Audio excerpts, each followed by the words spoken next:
Welcome to the Gay Buddhist Forum, where teachers from all schools of Buddhism offer their perspectives on the Dharma and its application in modern times, especially for LGBTQI audiences. These talks are offered freely to the world and made possible by appreciative listeners. If you would like to support our efforts to share the Dharma with underserved audiences, please visit gaybuddhist.org.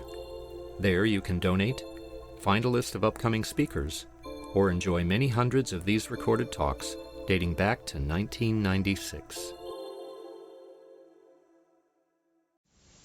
Welcome back. Let's go around and say our names. My name is Jim. My name is Bob. Scott. Randy. Jessica. George. Carl. I'm Jim. Nicholas. Ian.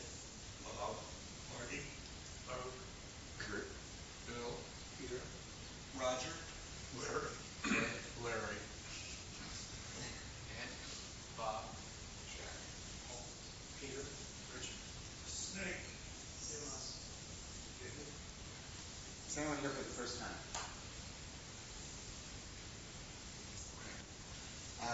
We're blessed this morning to have our old friend Carol Newhouse speak. She is the Dharma leader of the lesbian Buddhist Sangha in Berkeley. She has a wonderful provenance of great teachers of the Burmese Vipassana tradition, and it's always a great delight. Welcome back. Thank you.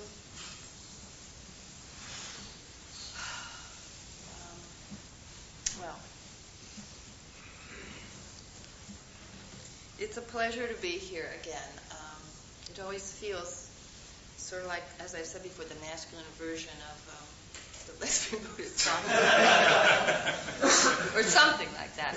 So I always feel very much at home, and I really appreciate it that Clint keeps calling me and bugging me and trying to get me here. I have to apologize a little bit. Every time I come, I think I'm going to say something different, like, my life has calmed down now and everything's kind of okay. Unfortunately, you noticed I was late, which I apologize for, and things have not calmed down at all. Around illness and family issues and, some of the things that you may be experiencing in your own lives or your own circles of friends and family. I just wanted to say that because I may be, hopefully I'll be really focused this morning, but, I got one of those phone calls again at 6 o'clock this morning that you sometimes get, from family members in distress or whatever, and so things are difficult. So I thought yesterday that what I would do was I would talk about a subject that I've actually been trying to write about. I'm in a PhD program at CIIS. I don't know if you've heard of this place. It's a fancy graduate school here in the Mission now.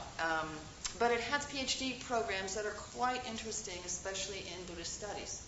If any of you are interested even in auditing something, not really going for the whole deal. But I've been over a period of 7 or 8 years taking classes there, and the other day, well, it feels like that, but just a short while ago, someone called me and said, you're almost finished. And I said, finished with what? And they said, a PhD. I mean, really, that's how disconnected I am. I just take a class, I go home, and years go by. It's true. I have a job and a life. So anyway, by talking to this functionary kind of person over there and adding up my hours, I realized it was time for me to start doing a thing called comprehensive exams and maybe eventually writing a dissertation and finishing this thing. So I started writing these comprehensive exams, and you have to do 3 of them, and then you present them to someone, talk about them, that kind of thing. So this is the 3rd one, and it's actually on peacemaking. And you get to choose these topics, and they all have to do with the Dharma, because that's like my major, so to speak, Buddhist studies. So I thought the best thing for me to do, since I'm close to this material, and it is very, I think, timely in a lot of ways, I would share some of it this morning, and I'll actually be reading some of it, which isn't something I usually do, and please forgive me, this is where I'm at, so that's what I have to offer. The reason this is very timely for me is that situations of what I will call unrest sort of dominate my life. They have been more or less for a couple of years, but particularly in the last few months, whether we're talking about the kind of upheaval, internal upheaval, that we sometimes go through around the things I mentioned earlier, personal family issues or illness, which I know your community has dealt with for years, but also in the external world and socially and politically what's happening and what our country's involved in right now, and images of people beheading people that get put on the news, and if you're not careful, you might happen to see one of them, if you turn on your TV. So whether it's external or internal, I'm finding that peacefulness, which, as you well know, is one of the whole inspirational practices of Dharma practice, is more and more challenging for me, let's put it that way. So a lot of times I can approach this intellectually, and I can read about it or write about it, and this opportunity is required of me now, so I've been doing it. So I'm going to share some of this with you from that kind of a spirit. As I began this project, I began to try to get into the whole idea of what peacemaking really was, anyway. What is that? So I actually went to some sources that I known from the past, individuals that were particularly powerful in the world, as far as I was concerned, that were good at peacemaking. And I came up with Bruein Glassman. I don't know if you've heard of him. In his book, Bearing Witness, A Zen Master's Lessons in Making Peace, Bruein Glassman asks, in fact, what is peacemaking? And a large part of the introduction of the book is that question he poses to himself. He says it's about questioning life, a life of unknowing. If we're ready to live such a life without fixed ideas or answers, then we are ready to bear witness to every situation, no matter how difficult, offensive, or painful it is. And out of that process of bearing witness, he says that right action, or making peace, somehow naturally arises. So Bruein Glassman's talking about a state of mind of unknowing, and he uses not knowing or unknowing a lot in his work as a concept. A mind that allows us to examine things in a new and fresh way. It's a mind that does not always have to be in charge, but can allow for constructive doubt and investigation. I know when difficult situations confront me, the first thing that comes up is trying to be in charge. I'm also a clinical social worker by profession, and I have to be in charge of a lot of difficult situations with individuals, families, and staff that I supervise, trainees. So I'm trained to be in charge a lot. And I've struggled a lot, and also I'm from New York. So I'm sort of, got this thing about, okay, let's just do it. Let's fix it, in not an aggressive way, but it's a little better than that now, but definitely I'm on it, And this is a good thing. I'm not saying there's wrong with that. Actually, in my work, I'd rather have people like that and try to calm them down than the wimps who never do anything and try to light a fire under them. It's easier for me. So I've been struggling with this for years, and I love his concept about not having to be in charge and not knowing, which allows me to truly see the situation, and be able to then move into it and, yes, do something. Bruein Glassman isn't about not doing. We're talking about not knowing all the time what the right answer is. So, peace in the world and peace in the heart, both challenges for me right now. Thich Nhat Hanh says, we must be peace to have peace. This is the other individual that I go to a lot on this question, which I'm sure he's very familiar to you. Just the idea that someone could be bombed out of this country and be able to work spiritually and socially, collectively with the very people that did that is quite amazing to me. So I look for examples. I look for inspiration of individuals who can be peace in order to have peace. And of course, I also look to the Dharma. And so I was working on this paper, and I was also trying to work through my life. What basic teachings There's so many teachings, like, where do I go on peace? Just meditate, I don't know, the 5 precepts, be a good person. And oddly enough, or what it seemed odd to me at the time, the biggest aid to me in the last few months has actually been the refuges. And I'm sure that most of you who've come here more than once or twice have heard of this. This is one of the very first things that you hear about in the Dharma, the 3 refuges. And of course, what struck me the most was the word, refuge. Oh, isn't that what you're looking for? Isn't that what you're looking for in all this craziness? Some kind of refuge place for you? So the concept of taking refuge in our modern times is a helpful and almost necessary one to provide sanctuary for me, and I'm suggesting that it might be that way for you too. Protection from at least some of the defilements in our present-day society, to create an external and an internal refuge where we can find peace. So the Buddha Dharma offers such sanctuary in what they call the triple gem, right? Buddha, Dharma, Sangha. And I don't know if you've spent much time reading or talking about 3 refuges as real sanctuary. I think it's the way that it was originally meant in the Buddhist time. I think perhaps also for some of us who've been around a long time, the triple gem or the 3 refuges can come out of us a little bit habitually, right? Like some of those old prayers we learned as kids, if you did, Hail Mary, Mother, whatever, get it over with. And I wouldn't suggest I've gotten to that point, but I have gotten a little habitual about it. Oh yeah, the refuges, Buddha, Dharma, Sangha, kind of like that. It's one of those things. So it's hard to make it breathe again, but that's what I've been trying to do in my life. Historically, in religious adherence, the act of going for refuge marks the point at which one commits to taking the Dharma or the Buddhist teachings as a primary guide, right, for one's life. So it could be seen as that. Maybe you've seen people actually do that as an initiation. They bow down and they take refuge in that way. They're kind of becoming Buddhists, so to speak. But in a more general sense, I find the refuges potentially provide safe sanctuary and peace, as I said, a way that I can take refuge in my life. Peacemaking, according to this understanding, therefore starts with the first refuge, or taking refuge in the Buddha.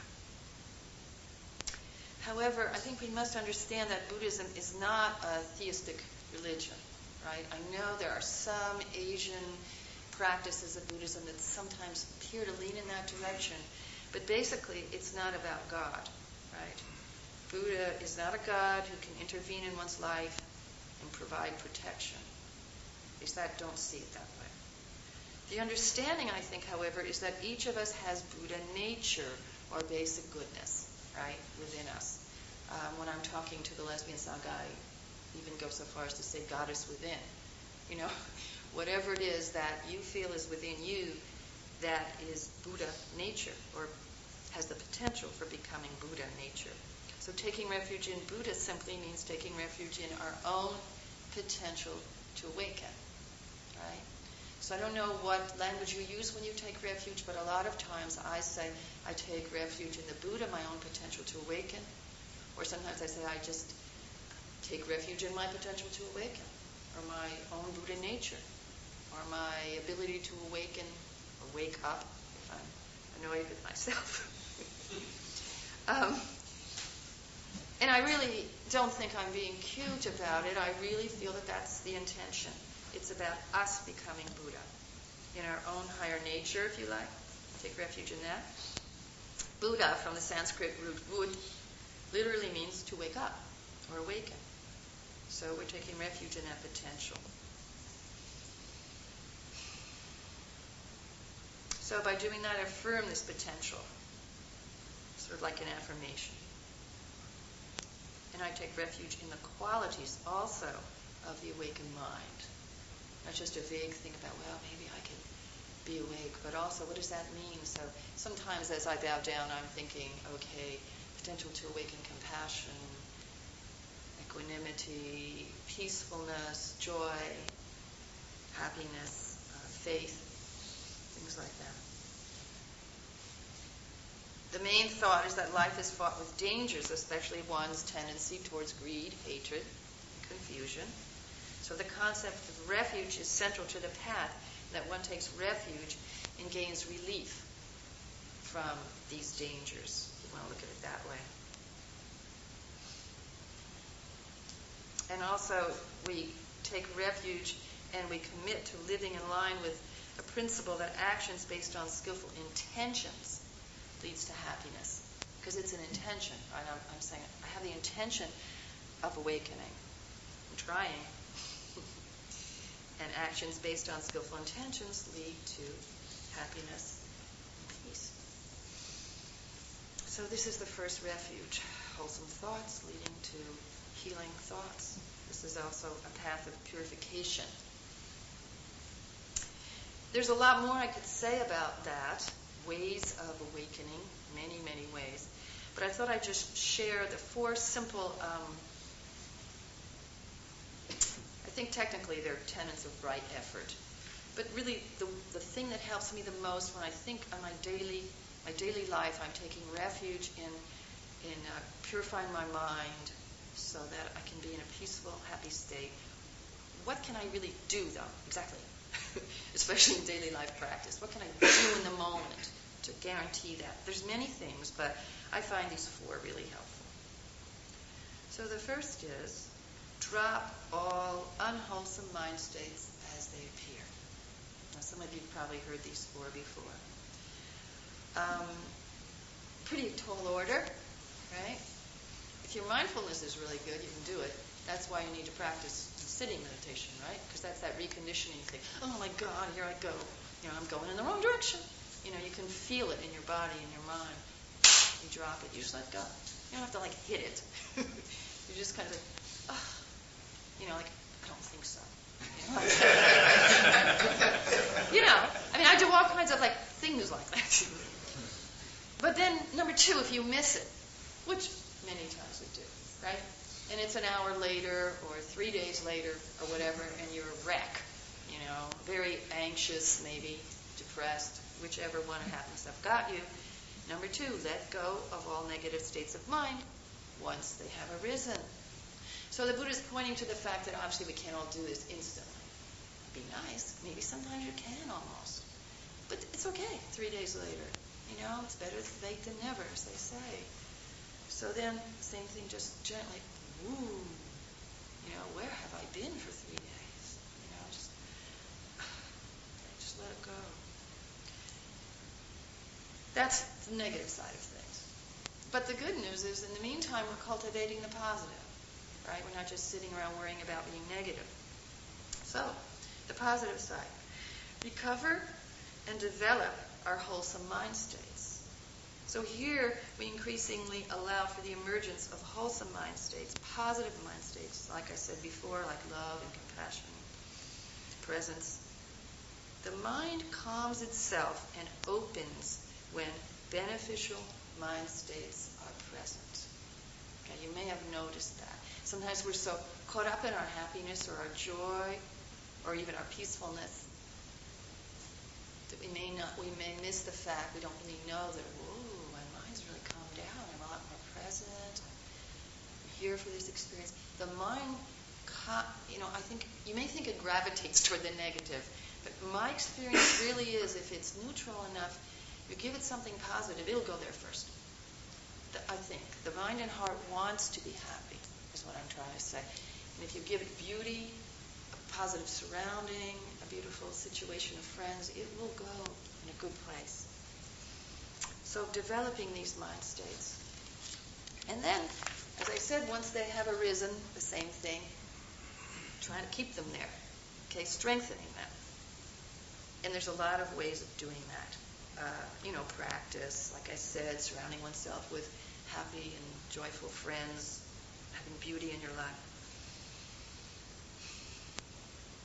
Buddhaghosa, author of The Path of Purification, the Suttimagga, gives us these signs of a loving mind, the fruits of practice.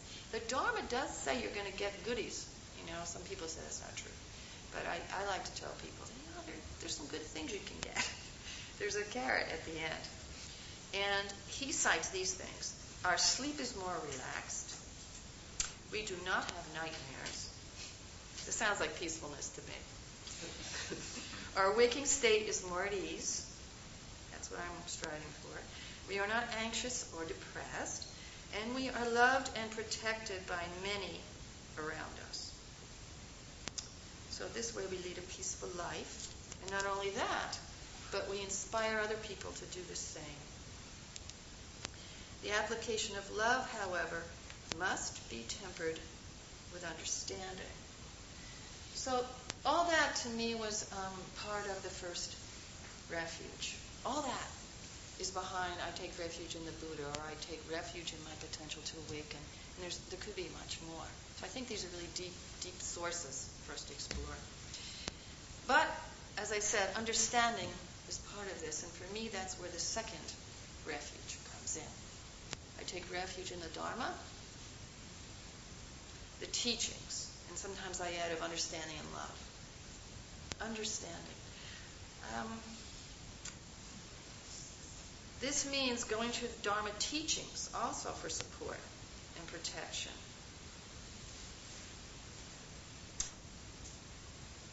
I don't know if you ever tried this, but you might want to try it sometime. Of the three refuges, I've asked people in my Sangha this too. Which of the three do you feel the closest to in general? Or which of the three do you feel was the first one that attracted you? It's sort of interesting. I know immediately it's the second one, the teachings. For me, I wasn't needing community. I had some community. Buddha, awaken, maybe. But when I saw the teachings, I don't know if it was the Four Noble Truths or the Eightfold Path or whatever it was, I thought, oh my God, somebody's figured this out. I don't believe this. I'd already had a master's degree at that point. It was like, wow, where have I been? And where have we been? And I don't want to say that there's not other valuable things out there. But just for me, my personal experience at about age 30-something, 33, something like that, was, oh my God, And so I started reading and studying the Dharma, and then very quickly began to meditate after that. But to this day, when I'm stressed, when I don't know, whether I'm coming or going, I've developed all three quite a bit now, of course.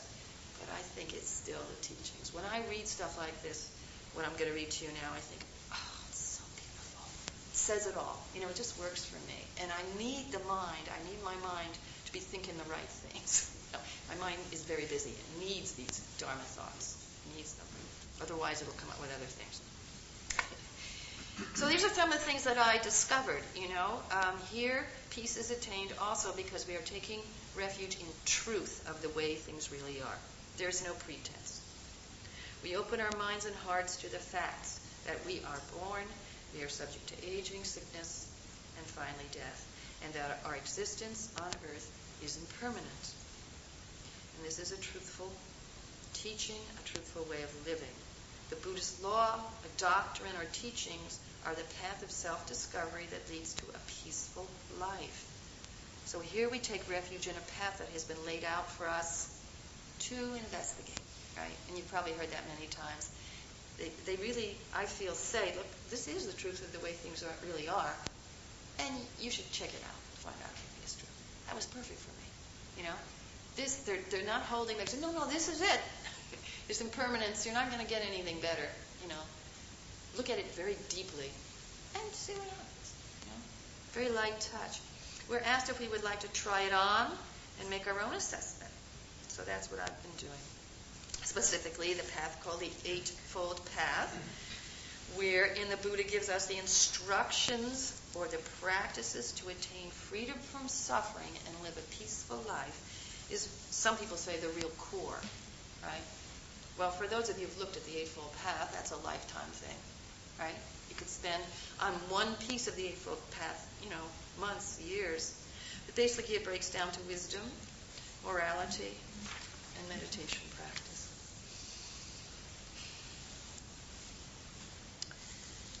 So lastly, a Buddhist or a practitioner takes refuge in the Sangha.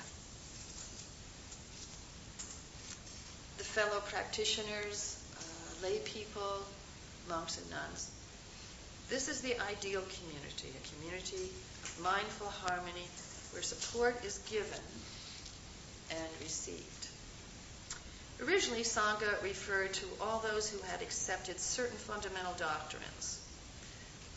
And acceptance of them was implied in a way by taking the 3 refuges, right? You're kind of accepting things. During the Buddhist time, though, he was the central leader of one Sangha. Kind of hard for us, I think, at least for me it was, to really get that. There wasn't, 150 teachers, and all these different Sanghas. Really, at that time, there was the Buddha. He was the central leader of one Sangha. However, historically, the term Sangha came to be used to refer only to the community of ordained monks, bhikkhu. And that wasn't always that way. It didn't start out that way, but it developed that way.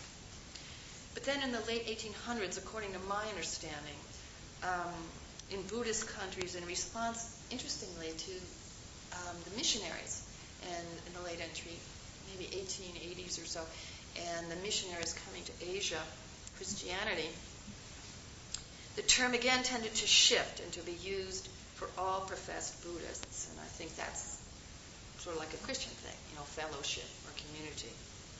So we have these different ways of defining Sangha. The Vipassana practitioners in the Bay Area, as in other places in the States, I think, seem to use Sangha to refer to all Buddhist practitioners, for groups that sit together with a teacher or maybe without a teacher. Jack Kornfield, in A Path with Heart, gives several definitions of Sangha. Jack's very good at that. Sees all the angles. Spiritual community or fellowship, the ordained community of monks and nuns, or a community of all those who have attained some degree of awakening. People even say that. I would say, when becoming a member of the Sangha, there is perhaps a commitment to practice.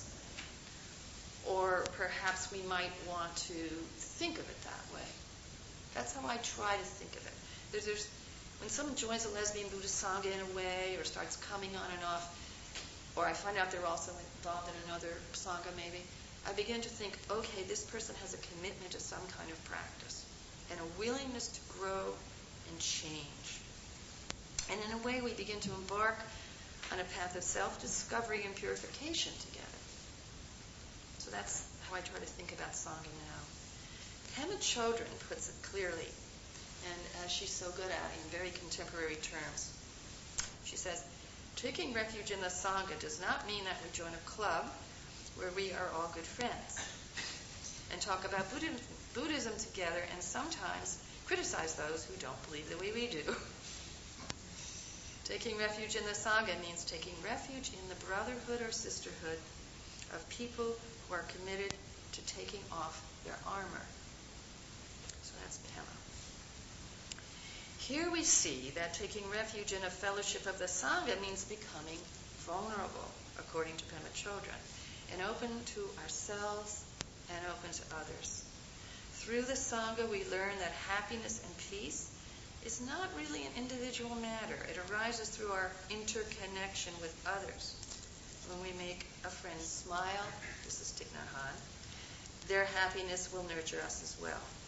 When we find ways towards peace and joy in the Sangha, we do it for ourselves, but we also do it for everyone else. As we nourish ourselves with the meditation practice and the teachings of the first 2 refuges, for example, we come to nourish others, and we actually create peace in our world. Thich Nhat Hanh. It is difficult, if not impossible, to practice the way of understanding and love without a Sangha, a community of friends who practice the same way. Living in a modern society so full of distractions and the underlying feeling of discontent and acquisition, this is how I experience. I think the support of spiritual community becomes a necessity in sustaining the life of peace and mindfulness. It is extremely helpful to connect with other people who share the same values and the same orientation. Once the disciple Ananda spoke to the Buddha, saying, "It seems that half of the holy life is association with good friends and noble beings." And the Buddha replied, "Not so, Ananda. The whole of holy life is association with good and noble friends and noble practitioners, and with noble ways of living." So for me, I know Sangha is ongoing support for times when my motivation is lacking, or in times when I'm in difficult circumstances. The Sangha brings support and inspiration. And the 5 precepts, also as a moral foundation for life, practiced and discussed in the Sangha, can be of tremendous support. So as we walk in the world with peaceful mind, we bring peacefulness to those we meet at every encounter, family, friends, colleagues, and even, sometimes I think more importantly, or equally important, the very casual encounters with strangers that fill our days. I still ask the question, but is this enough? To truly bring peace to our world, do we not have to create environments and institutions that support and further our peaceful orientation to ourselves and our lives? In other words, if we're doing our practice and then we go out in many violent institutions, which there seem to be, or at least leaning in that direction, are we going to be able to work with this? Can we withstand this? So some people have been inspired to create sanghas, like the Gay Buddhist Fellowship, Lesbian Buddhist Sangha, all kinds of things to create these environments that support us. But even beyond that, some have gone out into the world. And one such community, built expressly to further peace in the world, of course, is Plum Village. Some of you may know about Thich Nhat Hanh's village environment in France. I won't spend a lot of time talking about it today, but the vision of Thich Nhat Hanh and the order of interbeing is peacemaking, socially engaged Buddhism, which encompasses all aspects of life, from family practice to public policy and culture building. So socially engaged Buddhism arises from mindfulness practice and touches every aspect of our lives. So you can see what he did. He came out of his experience.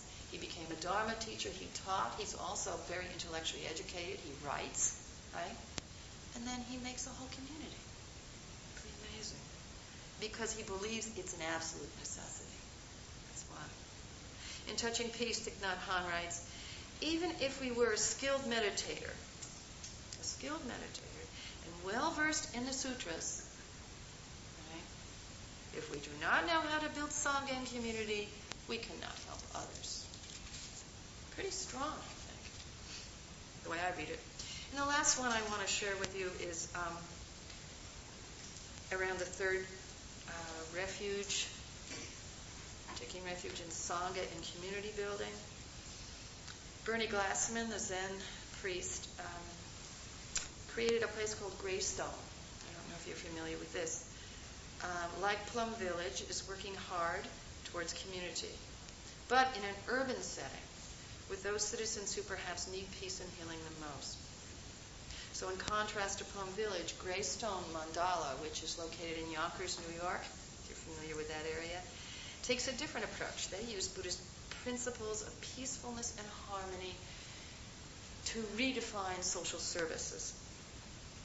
Greystone's founder, Bernie Glassman, says that, quote, "We can't just work on what we like about ourselves and others. We have to work with our muddy waters." And he uses a lot the image of the lotus, and talks about how the lotus blooms from the muddy waters.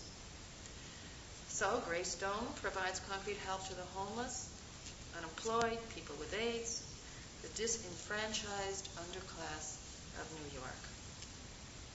Greystone is a superb example of engaged Buddhism. Engaged Buddhism rests on the belief that genuine spiritual practice requires an active involvement in society. Greystone engages strongly with the issues based in trauma, violence, and its work for peace. justice. So what I've tried to do is take a simple practice, right, the three refuges, and deepen it for you, especially those of you that are really consider yourselves on the Buddhist path now, and make some suggestions, like I did, maybe exploring them more deeply.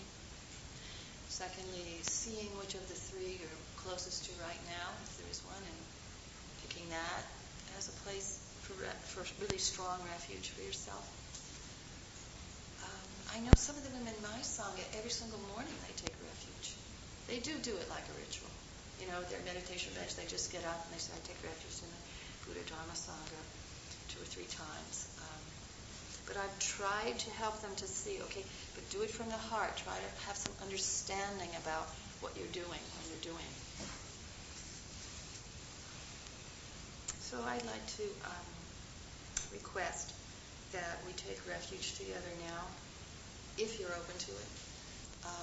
What I'd like to do is I'll just chant in Pali just one time the 3 refuges. I take refuge in the Buddha Dharma Sangha. I'll do that. And you'll know when it's over because the Pali will be over. And then I will speak the first refuge in English. I take refuge in the Buddha, or wherever it comes out, maybe my potential to awaken.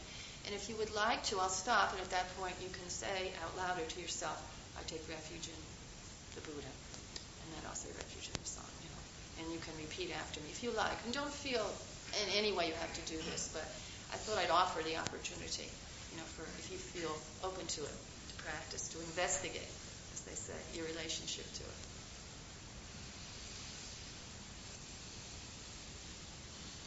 So I'll begin with the chanting.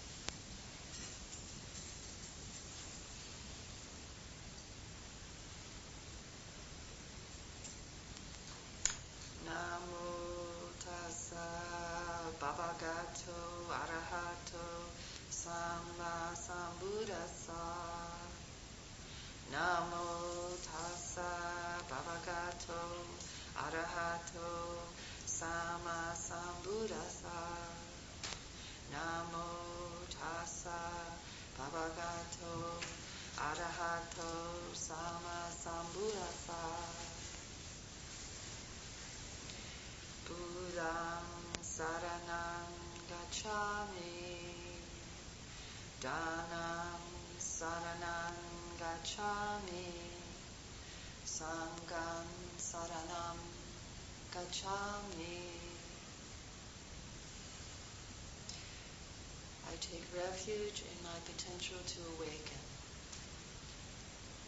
I take refuge in my potential to awaken. I take refuge in the teachings of understanding and love. I take refuge in the teachings of understanding and love. I take refuge in the Sangha, the community of mindful harmony. I take refuge in the Sangha, the community of mindful harmony.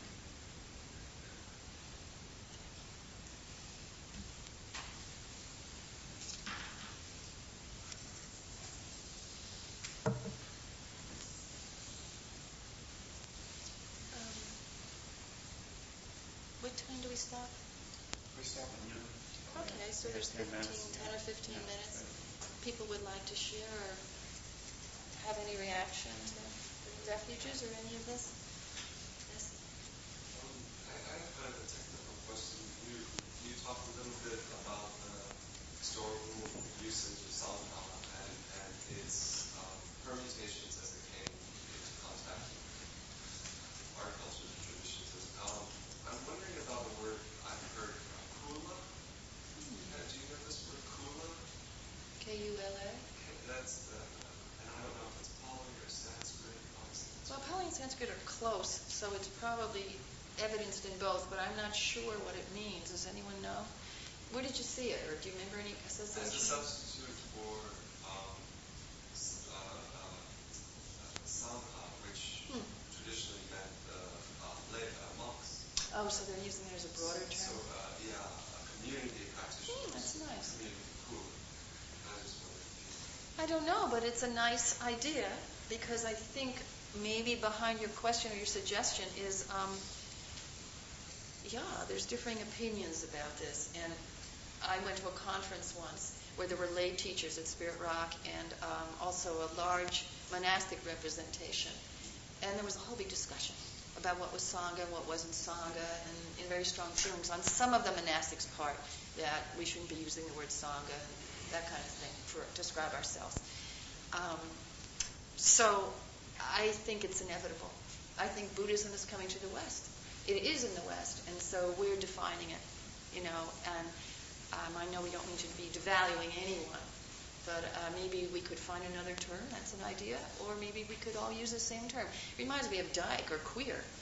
It's sort of the same thing. These terms evolve, and we have our feelings about them and attachments to them.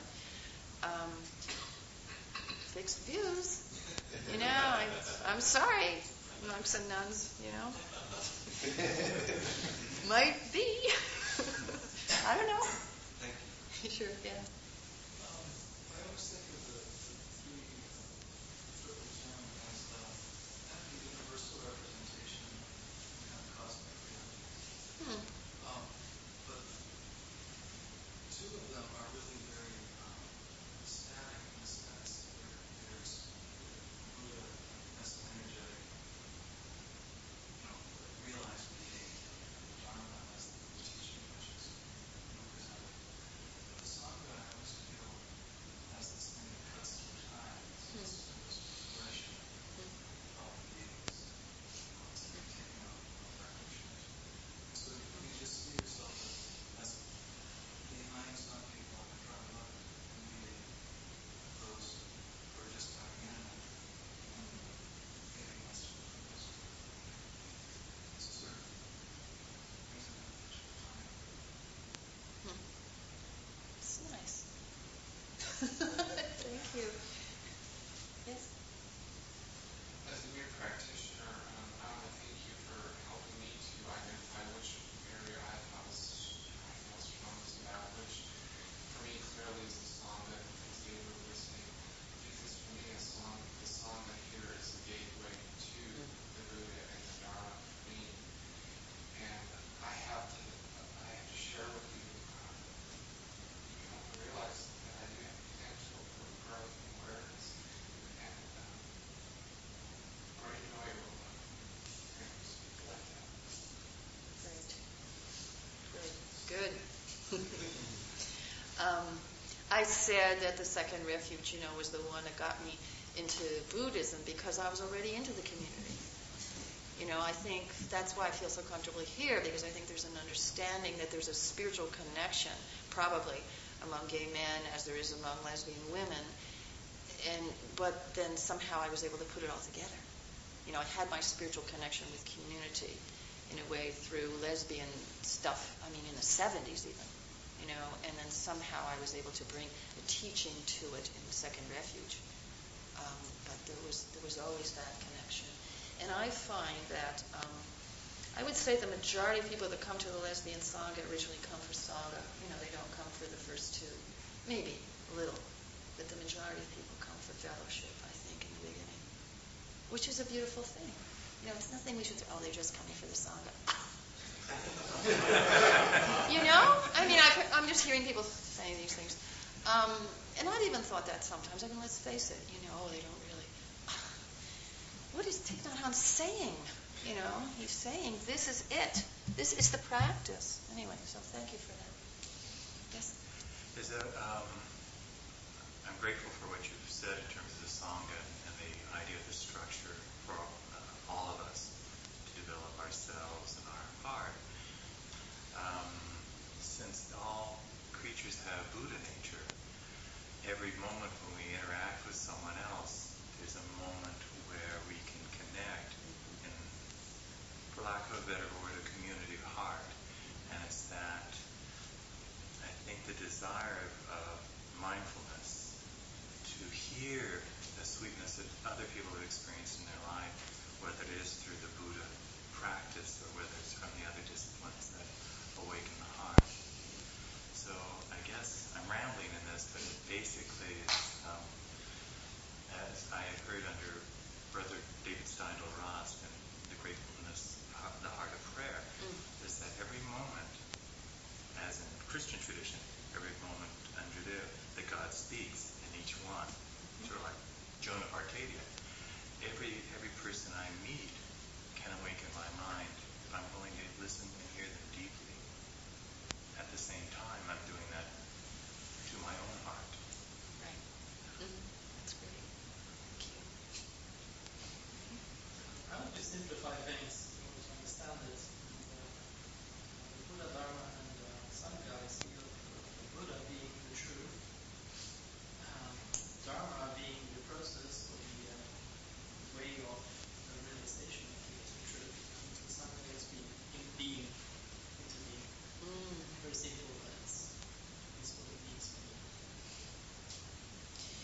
And I can see that would be helpful, especially if you had a ritualistic practice where every day you took refuge, because you could have, at least I can imagine myself using that understanding, getting in a nutshell, and still having meaning, real meaning to it, because I think sometimes the meaning gets lost. Yeah, thank you. Good idea.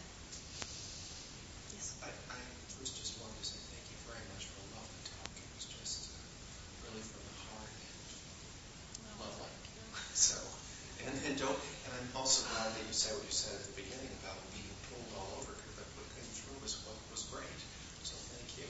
And I just wanted to comment or say or mention, I don't know whether you know Scott Hunt and his book, The Future of Peace, but he's someone who's spoken to us before. And he spent a year or two of his life meeting the great peacemakers and learning what he could from people like Aung San Suu Kyi and peacemakers on both sides of the Middle Eastern conflict. And he met with the Dalai Lama. He put a very beautiful book together, and he spoke to his Sangha about his book. So he lives in San Francisco. He might be someone for you to connect with around peacemaking and what it is, and maybe the book would be a resource. So that's Scott Hunt, The Future of Peace. Thank you. And everyone else. These people are very important resources. Thank you.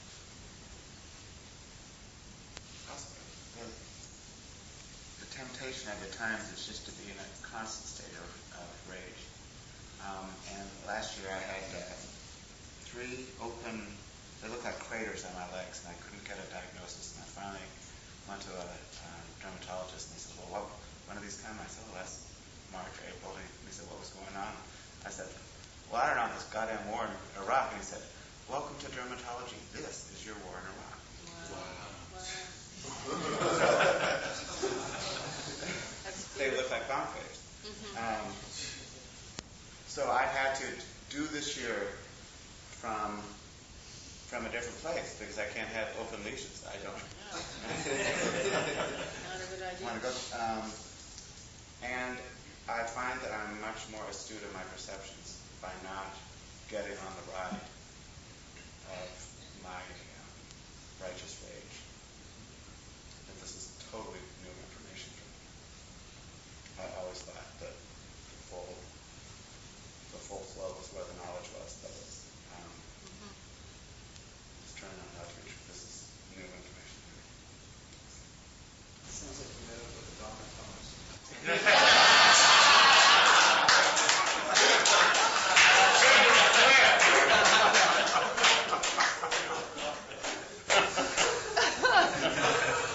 That's great.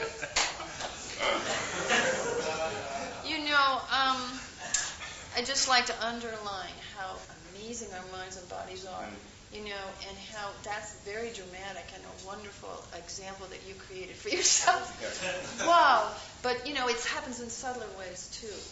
So don't discount if you're getting subtler messages.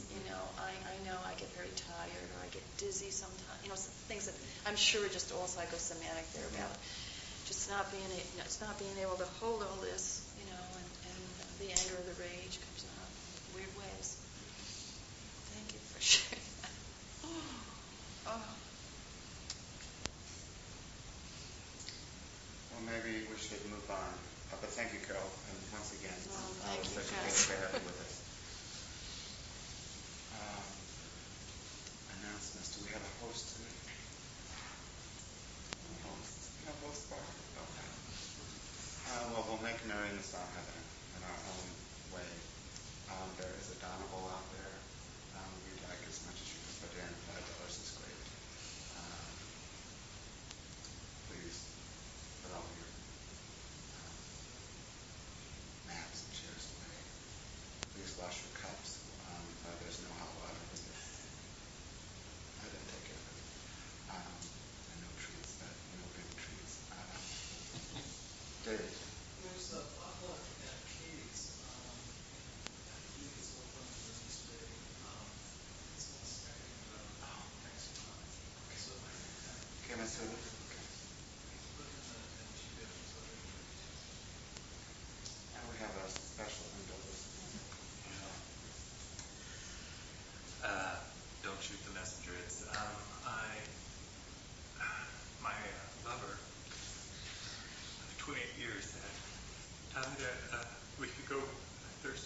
mindfully, though short of breath. And I'm grateful that he allowed me to help him these 14 years through a variety of issues and stuff. Not everyone probably knows him. I mean, he was involved in the Sangha as it was GDF and previously as Maitri, or I assume the lineage is there, and has been devoted to the Dharma as well as outreach in many ways. And if Bill indulge me, I'll just go through two quotes and sort of what he was about. First quote actually is a card that I gave him for his birthday last year, and it's from Nelson Eddy, which was, we come from the earth, and we go back to the earth, and in between, we garden. And if you know his passion for plants, that's appropriate, but it was also in terms of the Dharma. For in Vajrayana practice, they had the bodhicitta prayer, which is, bodhicitta is precious, may it arise in those who have not cultivated it. And those who have cultivated it, may it not diminish, may it ever grow and flourish. And that talks in terms of sort of like developing mindful practice. It doesn't come all flourished, it comes in terms of response of everyday living. I think of things that turned his life, going back to Stanford with, as people come out and being gay or recognize being gay, he was so distressed and alienated that he attempted suicide. And at the moment of that attempt, he realized that life was more precious than eliminating his suffering, and got himself over to Cal to get him back on the path or back on to life. And then how cosmic things happen. There were two classes the following quarter, one of Kubler-Ross, which became a passion of his throughout his life, as well as Zen Buddhism, which became the doorway for him. You know possibly the things that he may have been involved in terms of Buddhism, whether through the Zen Center with Isan, through Maitri, through Hartford Street, as well as in Vajrayana Buddhism, Emil Soleil, and a number of groups. Just a short bio, which was on his website. He was a co-founder, initiator of Coming Home Hospice in 1981, before there was grids and aids. The idea that our community, so isolated within this time and period, if you can remember back to the Reagan period, needed to reach out to honor our loving relationships and find a way that we can be heard in our community, so that wider community, so to be heard as loving individuals. And then he helped found San Francisco Shanti Project with Jim Geary, bringing people they counseled, they trained to create when a grid arose, and Shanti came to San Francisco in response. Training volunteers and co-facilitators for support groups of people with AIDS and families and friends. Then he moved down to Orange County as a health educator for Orange County and the AIDS Response Program in 1983 and 84, sort of like in the heart of the dragon, race, Bridge Society. Founding director in 85 of the AIDS Services Foundation, Costa Mesa, and then in 87, Laguna Shanti Project in Laguna Beach. He also, in the somewhat urging of Glenn Margo, if anyone remembers Glenn, developed the Buddhist AIDS Project, which at this point I think is suspended just because it was, I don't think any line didn't want to continue. But at least the heart is there, so if anyone has been influenced by the Buddhist AIDS Project, find ways that you can help others. The last quote is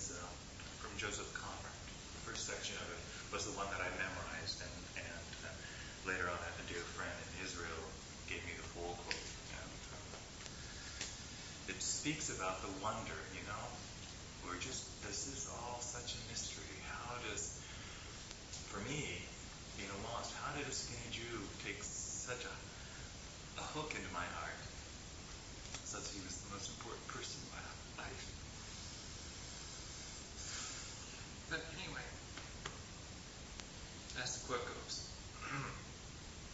it is when we try to grapple with another man's intimate need that we perceive how incomprehensible, wavering, and misty are the beings that share with us the sight of the stars and the warmth of the sun. That is all that I could recall. Then Michael sent the rest of it, which said, it is as if loneliness were a hard, absolute condition of existence. The envelope of flesh and blood on which our eyes are fixed melts before the outstretched hand, and there remains only the capricious, unconsolable, and elusive spirit that no eye can follow, no hand can grasp. It was the fear of losing him that kept me silent, for it was borne upon me suddenly and with unaccountable force that I should have let him slip away into the darkness. I would never forgive myself. In that heart of reaching out from all people, whether it's people we know or people we don't, that is sort of the Buddha nature. That is sort of hearing the cry of the world. That is sort of right action. In that sense, I try to continue what Steve pointed out for myself. So I thank you for listening to me.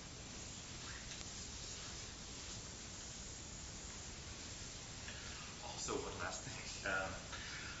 I'm preparing, Steve also is devoted to the Recreational Center for the Handicapped, and he came to them because 12 years ago he was hit by a bicycle and had a skull fracture and almost died, and was a client for 2 years and then became a counselor part-time there.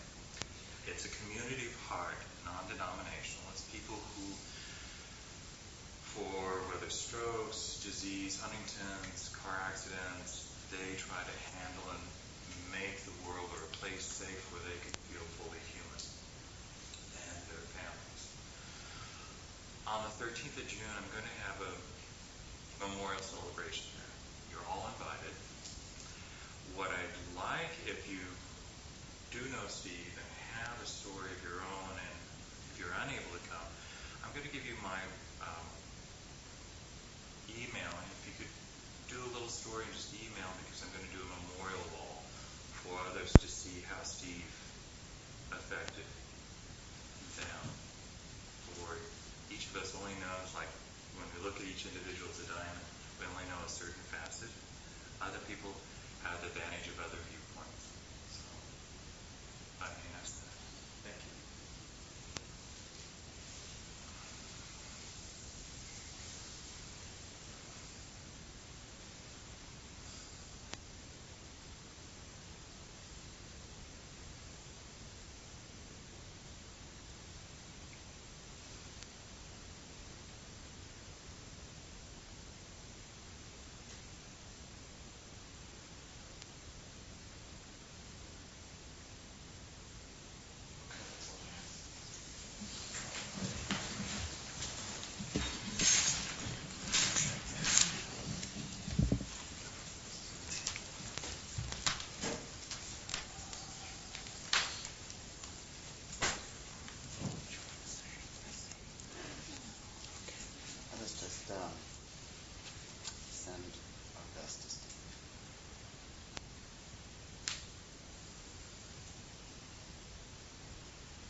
Thank you for listening to the Gay Buddhist Forum. If you would like to hear several new talks per month and be notified of upcoming speakers so you can participate live, please subscribe to this podcast, like us on Facebook, and join our mailing list by visiting gaybuddhist.org.